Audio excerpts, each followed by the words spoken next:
syukra lillah, salatan wa salaman ala rasulillah. Asyhadu an la ilaha illallah wahdahu la syarikalah wa asyhadu anna Muhammadan abduhu wa rasuluh. Bapak-bapak, ibu-ibu, malam ini kita lanjutkan pengajian tafsir Al-Quran. Akan kita mulai dari surat Al-Baqarah ayat 206, lanjutan dari pekan yang lalu.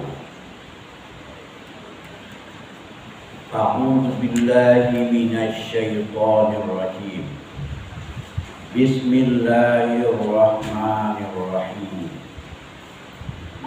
Wa idza qila lahu ittaqillaha akhadhatul izzah. Wa idza qila lahu, dan apabila dikatakan lahu kepadanya itu maksudnya kepada orang yang suka berbuat kerusakan di bumi, orang yang menarik hati perkataannya, bujuk rayuannya, ternyata perkataan itu bohong, dia adalah penjahat dan suka berbuat kerusakan.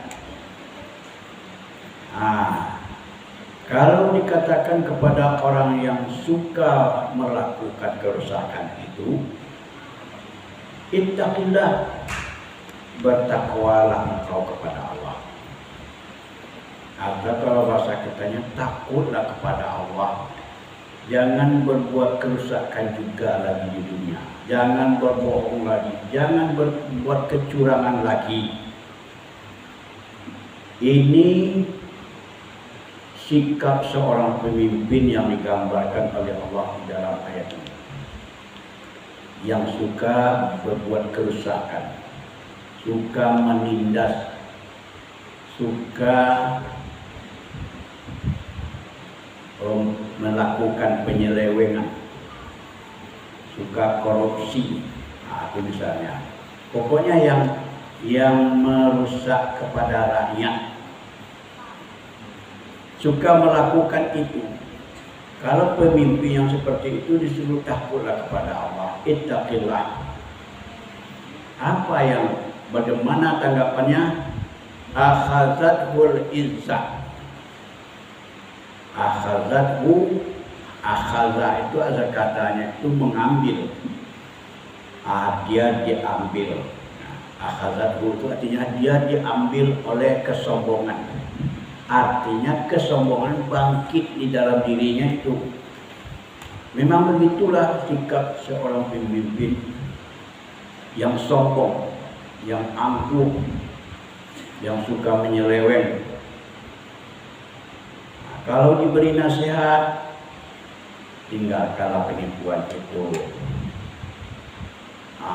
Bangkitlah kesombongan, sehingga dia tidak mau mematuhi nasihat-nasihat yang baik daripada orang lain. Jadi bangkit kesombongannya itu digambarkan bil ismi, dengan melakukan perbuatan dosa. Dia selalu melakukan perbuatan dosa, memperlihatkan kesombongannya. Saya tidak mau masa rakyat yang akan memberi nasihat kepada pemimpin. Pemimpin ini tidak perlu diberi nasihat lagi. Dia memimpin tentu sesuailah dengan keinginannya. Lalu dia berbuat sewenang-wenang, berbuat dosa. Bangkit kesombongannya bil ismi, dengan berbuat dosa. Lalu orang yang seperti itu, kata Allah, fahasbuhu jahannam. Fahasbuhu, cukuplah tempatnya orang itu nanti di akhirat, neraka jahannam, neraka apinya yang bergejolak-gejolak, bergemuruh. Disitulah Cukuplah di situ tempatnya nanti. Memang tak ada lagi tempat lain yang bisa ditempatinya.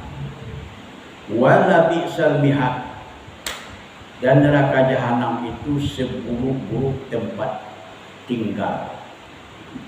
Mihad itu artinya, mahdi itu artinya buayan, ayunan. Jadi ada ayunan di dalam neraka itu. Kalau neraka jahanam itu la bi'sal mihad, itu seburuk-buruk ayunan. Jadi siapa yang masuk ke neraka itu ada ayunan di sini, mihad namanya. Tempat tidur, kemudian di ayun-ayun di dalam neraka itu. Nah, jadi kan ada istilah utulubul ilma minal mahdi ilal lahdi. Mahdi itu mihad, mulai dari ayunan sampai ke liang lahat. Wajib menuntut ilmu mulai dari ayunan sampai ke liang lahat. Ayat berikutnya, wa minan nasi, dan ada di antara manusia. Nah, tadi menjelaskan orang-orang munafik, orang-orang yang suka berbuat kebinasaan, orang-orang yang suka melanggar aturan Allah. Sekarang pindah lagi menjelaskan tentang orang yang beriman. Allah menjelaskan wa minan nasi, kata Allah. Dan sebahagian dari manusia may yashri. Yashri itu asal katanya membeli. Ada orang yang membeli. Ada juga berarti ada orang yang menjual. Ada orang yang berkorban juga. Nafsahu, membeli dirinya, mengorbankan dirinya. Ada orang beriman yang suka mengorbankan dirinya. Ibtigha'a mardatillah, ibtigha'a untuk mencari, mardati keridaan Allah, ya Allah. Ada orang yang suka mengorbankan dirinya untuk mencari keridaan Allah. Apa maksudnya itu?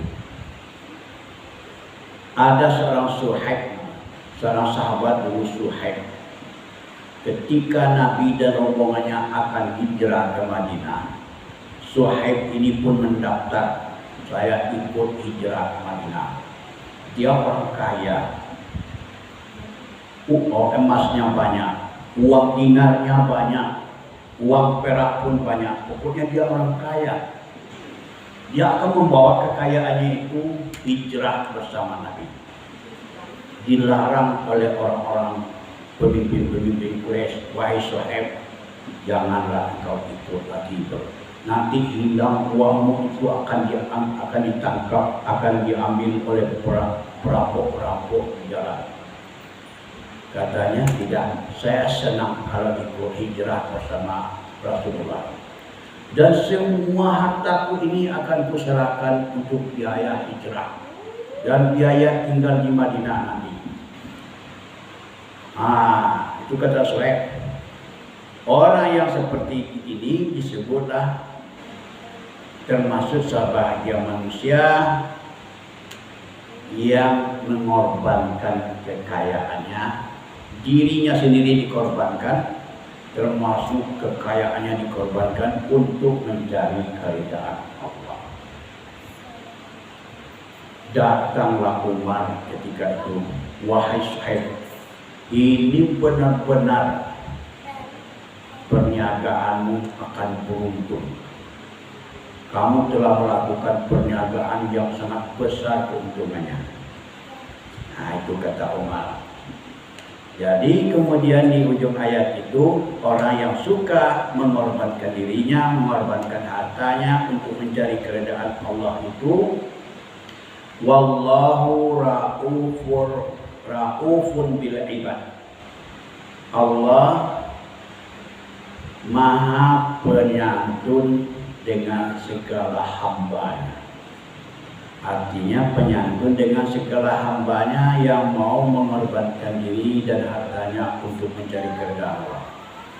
Maha penyantun ini lebih tinggi dari maha penyayang. Lebih penyantun itu dari segala segi, rauf ya.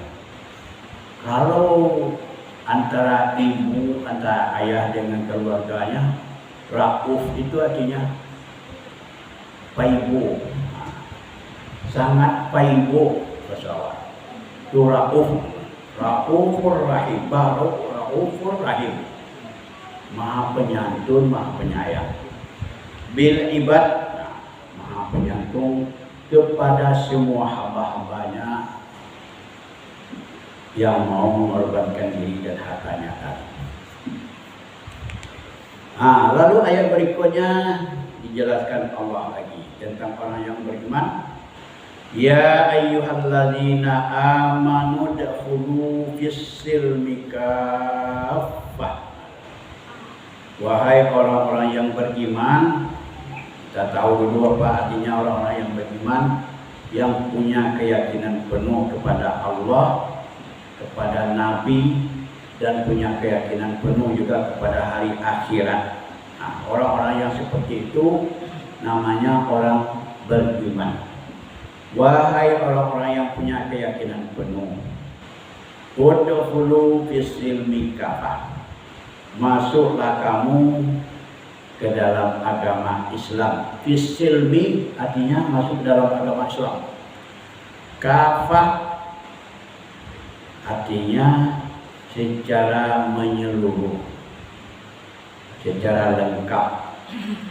Jangan sebagian Islam. Kalau misalnya Islam itu punya rukunnya 5. 1, membaca 2 kalimat syahadat. Baca 2 kalimat syahadat itu setiap selesai berwudu. Kemudian salat 5 waktu sehari semalam. Laksanakan salat itu. Kalau bulan suci Ramadan, puasa di bulan suci Ramadan. Kalau harta sampai senisab, berzakat, bayar zakat fitrah. Kemudian kalau di musim haji, kalau ada rezeki, ada kemampuan, tunaikan ibadah haji. Semuanya itu kalau dilakukan, itu namanya fis-silmi kaffah.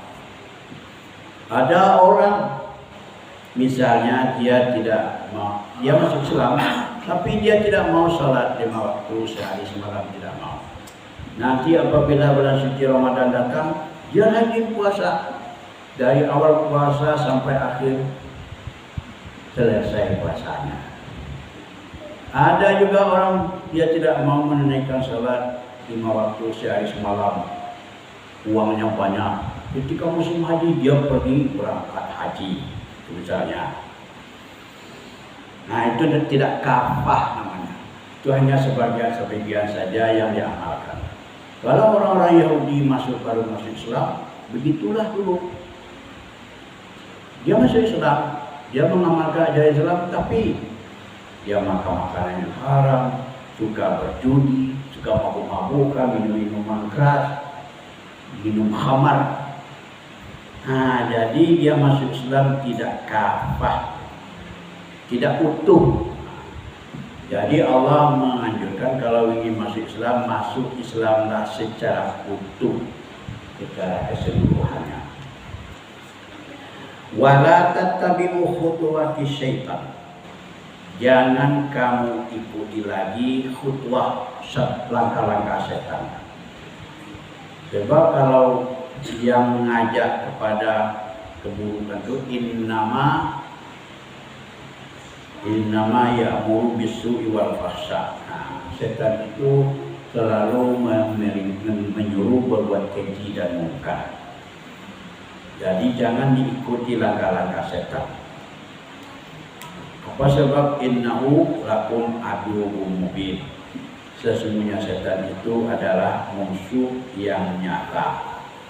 Kenapa dikatakan musuh yang nyata? Dia sudah berjanji kepada Allah, ya Allah, karena engkau telah mencap aku sebagai makhluk yang sesat, demi engkau dengan kemuliaan engkau, aku akan menyesatkan seluruh manusia di dunia ini. Aku akan datang di belakang, dari depan, dari kiri, dari kanan, dari atas. Akan aku usahakan supaya sesat seluruh manusia ini. Jadi berarti kalau begitu sumpah setan itu di hadapan Allah, maka dikatakanlah setan itu musuh yang nyata, karena dia akan merusak kita dan akan menyesatkan kita. Fa in zalaltum min ba'di ma ja'atkum, fa in zalaltum, jika kamu tergelincir. Nah, ini kan tadi kan sudah berusaha.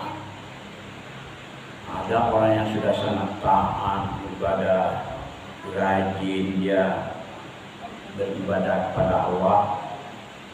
Mungkin satu saat karena godaan setan sangat kuat, tergelincir dia.